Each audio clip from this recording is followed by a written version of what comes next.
In today's video, I'm going to teach you how to save your comp as a new project. We'll walk through a simple, reliable way to save your current composition so you can keep your work organized and protected. This process is quick, but a few smart choices along the way will make your files easier to find and safer to manage later. Start by heading to the top menu and opening the File menu.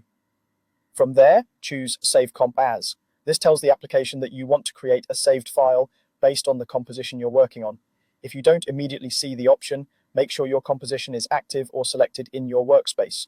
On Windows, the menu sits at the top of the application window. On macOS, it appears at the very top of your screen. Using the menu is the most consistent way to access the command across different setups. A save dialog will appear, and this is where you choose where the file will live. Pick a location you can confidently return to, like a dedicated project folder. If you already have a structure, drop it into the folder that holds your footage, assets, and related documents.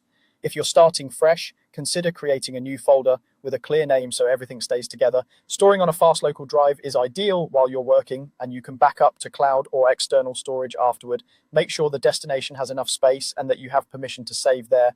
Next, give your project a clear, consistent name and click Save.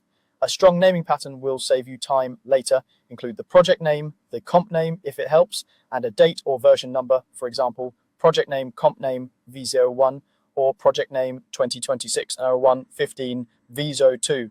Avoid special characters that some systems don't like, such as slashes or question marks, and keep the name concise but descriptive. If you're prompted to replace an existing file, double check that you truly intend to overwrite it. If not, adjust the version number before saving. After you click Save, the application will write the file to the location you chose, preserving the state of your composition at this moment. That's all you need to do. You've navigated to File, selected Save Comp As, chosen a dependable location, named the project clearly, and confirmed the save. Building these habits now will make your workflow smoother